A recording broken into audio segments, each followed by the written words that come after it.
let's jump. Let's jump to the other side of the country, and let's talk about the Western Conference. I'm gonna let y'all go first. All right, I'll take it. You did the East first. I'll do the West first. I got Golden State at 1. Mm-hmm. I've got Houston at 2. Mm-hmm. I've got Lakers at 3. Mm-hmm. I've got Thunder at 4. Okay. I've got Jazz at 5. Nuggets at 6. Ow. Whoa. Spurs at 7 and Nuggets at 8. Hold on, I messed up. I'm about to say, I was like, whoa. Okay. Nuggets at 6, Spurs at 7, and I don't have an 8. Oops. Jazz? Blazers? Yeah, so go ahead. Okay, so I've been on the record saying the Lakers will finish before. The Blazers at 8? Are you kidding The me? Lakers were finishing before the Rockets, but I have to say, I admit you were right. I looked at the regular season, and I thought about it. The Rockets are a really good regular season team. I'm telling you. They are. They're a really good regular season team. So we're actually the same. So I got Warriors 1, Rockets 2. I got the I'm just kidding. The Lakers. I was like, no, you didn't. I looked down at my list. I was like, what? The Lakers at 3. The Thunder at 4. I have the Blazers at 5. Because I just feel like their regular season is going to be really good, but I think the playoffs is going to be the same. Okay. So that's my thinking on that. I got the Jazz at 6, the Spurs at 7, and the Nuggets at 8. It's all the same teams. Yeah, so pretty much the same teams. Just I went ahead and put the Blazers at 8. Now, I know there's one team that Lamar is going to stay at number 3. And also he has no... should I just spoil his whole list? Because I can guess it. No, Go ahead. let me let you talk. I'm going to let you talk. Well, I feel like I need some music behind my background to give you what my Western Conference is. But it's okay. You want like the saddest violin ever playing? No, I want my kick my music. Boom. You know, one of those. Like, kick it. Like. Anyways, let me give you what's going to happen here. Okay? What's going to happen? Rockets are going to finish first because they're the best regular season team. Rockets will finish first in the West because they are the best regular season team. Okay. Golden State will finish second.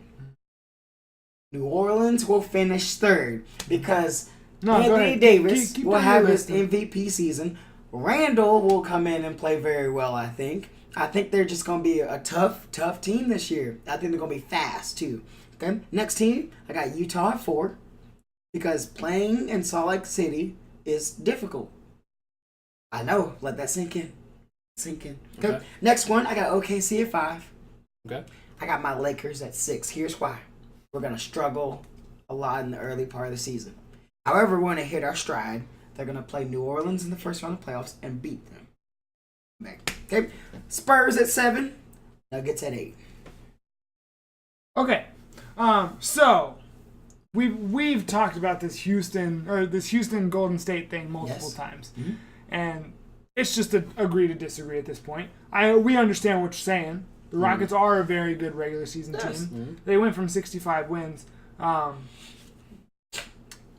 It's like when you're playing fantasy football, and if you have Tom Brady or Aaron Rodgers or Antonio Brown or Rob Gronkowski I could keep going for correct. Yes. If you have those players, you're going to play those players. Period. If the Warriors are available, I'm gonna put them at the 1 seed until proven that they get a. But also I'm looking at history too. Steph has a history of getting injured. AD has a history of getting injured. Hence, they're gonna lose some games that you go, how did they lose that one? Like, you know, you just how are they gonna lose that one? You know how San Antonio rests teams? Or they used to. Right, Golden State will do that. Is this Golden State's new age way of resting players? They just say Steph Curry has an injury. And then, because think about it. You saying they're faking injuries? Think about the last time when Steph Curry came back in the second round. I think it was the second round of the playoffs this past year. And just went off from the first game. Wait a minute. Hold up. You tell me he wasn't legit I have no idea. That's not what I'm saying. I'm saying when he said, I'm back, and they said, all right, here we go, second round of playoffs, he said, okay, I'm still one of the greatest ever, and was just boom, just hitting shots and... Well, I mean, with that, who did they play in the first round? Oh gosh, it was the Spurs. I don't even remember. Was it the Spurs? I think it was. Oh yeah, that was a beatdown. The team. For their reasoning was, we got this one, Steph. You can sit this one out and just get more healthy and just make sure that it's not because I think it was his ankle. And he already has weak ankles. Yeah, he has bad ankles. Right. He has a history of hurting his ankles. Right. So I would say they just told him, hey man, just sit it out, and then we come back in the second round. Just make sure you're fully healthy because they don't want to rush him and then he gets re-injured and. Right. Again, I was just asking. No, I get you. But it was very convenient that he was. Oh yeah. I mean, when you got Kevin Durant and Klay Thompson, and I'm just saying, and you know how it is. It's a long season. Mm-hmm. You know, last year they were doing that players coaching thing. You know, what if part of the way through the season, because you hear that Kevin Durant's going to be honest about his free agency. Mm-hmm. What if halfway through the season they decide this is their last go? And then they decide, let's play hard for the rest of the season. It's our last season together. They're not going to do that. You're so hoping for that, but you and I both know they're not going to do that. They're going to wait until the playoffs and then think they can turn it on. Right.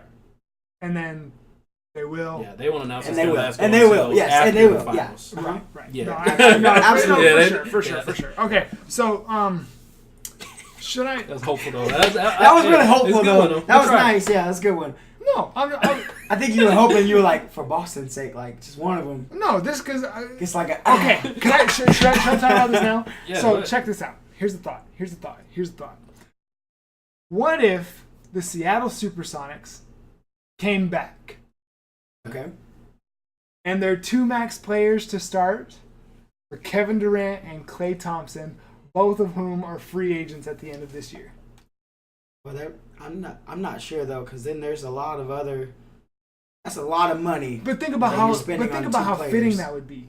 Those two, I mean, if they both getting max contracts, hey, let's go be the first two in the return of the Supersonic. I mean, KD would love to do that, right? And Klay is going to want his money. I truly think Klay is going to want money at the end of the year. I think Klay's more the loyal type, man. I think Klay is the kind of person that would potentially stay. I think this is their last year. I think stuff starts to unravel after the season. Yeah. Or maybe stuff starts to unravel after they get beat in the finals. Because you know my stance on it. I think the Celtics are going to win the NBA championship. And then I think it's not going to be that the Warriors are like, okay, we can't do this anymore, let's break it up. They're going to say, all right, fun times. My only question is simply, how? 1 through 10, the Celtics are better. No, well, let's say I could say 1 through 12. The Celtics are better than the Warriors. Now, obviously, at the tip top, it's the Warriors are more top heavy. There we go. That's how I would. Who's guarding Kevin Durant? That's a real answer. Like Marcus Morris. It doesn't matter. Oh my! It doesn't matter. All right. We can throw a bunch of different people at KD. You can do whoever you want to at Kevin Durant. Like he's gonna pull up from 30. anyway, we're not doing that. 7 footer. For real. We have Lakers at 3. Yes. I think with as good as Rondo looked, as long as Rondo is the starter, the Lakers will be the 3rd seed. But again, I agree with you, but I think they're going to have to play ball. I to totally see understand. What they've got. If they do that, maybe the 5 seed. Gotcha. I don't think Ball, because I think LeBron is still going to get his wins, but I think Lonzo Ball will specifically be the reason they lose several games. First 20 games is going to be rough, y'all. I'm telling you. And if they get too far behind, the Western Conference is not the conference to be in. That's why I put them 6. And I get it. Yeah. My thing is I'm hoping that Luke Walton is smart enough right now, sitting on the Laker bench, going, this Rondo guy's really good. And just goes, hey, Ball, we're going to start you to start the season, but we just want you to know Rondo's going to have to take over because we want to try and get home court for the first series. Rondo definitely be a closer for sure. He'll definitely be a closer. Yeah. He'll play more minutes. He better play more minutes than Ball. Yeah. I don't think Rondo's necessarily concerned about starting. I think Rondo just needs to fourth quarter. He wants to be on the court. I think Rondo wants to be on the court with the Lakers. The other thing that I was thinking about last night when I was watching them is I think LeBron is going to start telling these guys, you have to stop throwing to me in desperation times. Because there were some times in the game yesterday when they were scrambling and whoever was like, there you are. And LeBron's like, there are 5 people standing between me and you. What are you doing? Right. But because it's LeBron, these little kids are still like, oh, LeBron, here's the ball. It's going to take time. Right. It's going to take time. Yep. So I understand your stance. I have a question for y'all. So obviously I'm the only one that's up here on the Pelicans. I'm the lone wolf. It's fine. What is y'all's reasoning for not putting the Pelicans anywhere in the top 8? I gotta know. For me, Drew Holiday, Randall. For me, the Pelicans, like I said, Davis is obviously top 5, however you want to do it. Top 5 player in the league. Randall's a good pickup, and Drew Holiday. Outside of that, who do they have? Some quality shooters. Like who? I can't name the players. Okay, that's okay. I mean, I'm just saying, I'm watching them play. I'm saying that was their style of play. I don't trust Alvin Gentry. Okay, that's fair. That is the weakness. I will give you that. And the Pelicans have a history of being injured, like that. They always in the worst part of the season too. That's fair. So that's for me. Okay. Now, to your point, when Boogie went down last year, they played very well to close the season. They did. Yeah. They even won a playoff series. That they should not have. Right. Like we all were like, wow. They did lose Rondo, which I still think was a big loss, but they did gain Julius Randle, which I think was a big pickup. Mm-hmm. So, would I be surprised if the Pelicans made the playoffs? No. Right. Okay. Especially since I was just thinking very hard about who my 8 seed would be. This would probably be another one of those that I put Blazers/Pelicans. I got you. Would I be surprised if Anthony Davis led them to the 6th seed? Wait, hold on. 6th seed? Did you put Utah, right? 7. Would I be surprised if I saw Utah as 5, Nuggets are 6? Gotcha. Right after that, if it was Pelicans, would I be surprised? No. If they were like the 3 or 4 seed, I'd be surprised. I'd be surprised. Yeah. And that's nothing against Anthony Davis. Yeah. No, that's fair. My thing is LeBron, Russell Westbrook, Paul George, the Jazz, the Nuggets. I'm not. I know I put the Jazz at 5, but that's just me having to look at the paper and go, yeah, sure. They're a solid 5. team. They are. They're not, like, if I have 5 games to choose from, because you can only do split screen with 4. Right. If I have 5 games to choose from, the Jazz are not the one that gets picked. Plus, if Dante Exum has stop. That's the one. Hang on. Stop. That is the one player we're like. Look. This past week, I picked up 2K for the first time in years. The last time I picked up 2K, Exum was going to be a rookie, and he sucked then. And now you're... But he has these moments... I agree. I can't argue. I'm just saying he's had these moments where you go, man, that was something. And then all of a sudden he gets hurt. JaVale McGee also had a moment. Yeah, hey, man, we're moving on. Say what you want to. JaVale McGee looked... Hey, I watched and I was like, could he... No, I wasn't talking about current JaVale McGee. I was just making a mistake. Yeah, that's fair. We were just talking about the Pelicans. Yeah, so Pelicans. I have the Blazers out of the playoffs. Yeah, but with the Pelicans, though, like I said, I wouldn't be surprised if they made it to the top 8, but they just have to show me. Okay, you know what I'm saying? that's fair. Like, they have a solid team, but I just don't trust Gentry. That is the weakness. I don't trust Gentry. Right. But I think his system of spreading the floor, which he did in Phoenix before, I think can work with Anthony Davis having more room. That's true. He's hard to stop when he's got space. But Randall was a good pickup. But I mean, you replace Rondo with Elfrid Payton. I don't see it, but like I said, I wouldn't be surprised. But 3 seed though, that's just me. You have to do the Blazers at 8. I had the Blazers at 5. See, I guess I don't have them in the playoffs at all. Because I have an 8. We have 5, 8, and out. I respect Damian Lillard, and I respect Terry Stotts is a very underrated coach. He is. I agree. So I think him alone and his. Is he the same coach he was last year? No, I'm just saying, is it the same coach as last year? Terry Stotts. Yeah. Okay. Yes. Yeah. Yeah, he was on the Mavs championship team. Did you see what happened in? I did. In the first round of playoffs. I did. Yeah. You don't think that what did they do this postseason? Nothing. They got. You're talking about in the Talking about the. I'm talking about what did the Blazers do in the off season? Gotcha. In the off season. Yeah, Steph Curry. Stop saying that name Steph because Curry. He put on a blue jersey at one point in time. He's good. He was the one player that I did not want to get rid of. He really is a good combo guard. You don't have Damian Lillard on the floor. He's a good combo guard to have on the floor. But they already have 2 combo guards that are really good already. I agree.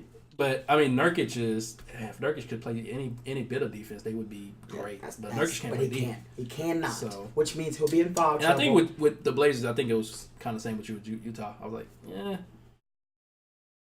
Now, Damian Lillard, CJ McCollum, ballers. We've already said completely agree. Yeah. None of this is disrespect towards them. I just remember seeing 2008 NBA champion washed up Rajon Rondo return to form against your freaking team. That's what I remember seeing. So, well, and my only thing is, I'm telling you, they have to have both of those guys be healthy and productive. Mm-hmm. If one of those guys get injured, it's over. Yeah. They're not making the playoffs. Oh yeah. So for sure. So the Nuggets, I think I had them at 6. I had the Nuggets at 8 seed. Why so low? Still young. They're still young. Yeah, I feel defense. Outside of Isaiah Thomas, who has big game experience for the Nuggets. Right. And I feel like they're going to lose a lot of close games. I totally get it. Again, at 6, I don't think it's too big of a stretch. I think 6 to 8, especially in this Western Conference, they're going to be good teams. But honestly, I think that Isaiah Thomas is going to come back, and I think he's going to be very good. Yep. Because he always comes back with this, I'm disrespected, and he has this chip on his shoulder. And every time he has a chip on his shoulder, he seems to play really well for the 2 or 3 months, and then he gets injured. But if he comes off the bench, I think he'll be in the running for 6 man of the year. Plus, they have a big man that could apparently play really good. Number 12. Number 12. Yeah, top 15 player in the league, right? Yeah. Right. A walking triple-double. Irving. Yeah. He's a walking triple-double. What's his name? I can't. Jokic. I can't remember. Oh, yeah, that guy. I wanted to see if I could fire up David, because David was like, they got who Millsap is this too, man? Millsap is... Oh, yeah. Yeah, latte. Yeah. You know what I'm saying? The Spurs. Yeah. I had it 7. You had it... I had him at 7. 7. But I have to admit, I'm nervous about them. Here's why. I like DeRozan being on that team. However, that's a different kind of player that Pop's never coached before. He doesn't shoot the 3 ball very well. He shoots a good mid-range jumper. So does Aldridge. Right. So also, I heard this. A lot of clogging up of the. I heard this. How is this gonna work? I heard this on the radio. Both of those two's favorite spot is on the exact same spot on the court. So my thinking is, how is this going to? Where is the spacing going to happen? If we're showing respect, which in the next quarter we're going to disrespect this guy a little bit, Greg Popovich is the greatest coach of all time. Right. I mean, at worst, top 2. Right. So that's why I put him 7. If anyone can figure it out, exactly. It's him. I think we've talked about all the teams. Yeah, man. Yep, all the teams. So the West, it's still a... I mean, this is super up and down. Come on, Anthony Davis. Come on. MVP. Let's jump on to the final quarter of the day.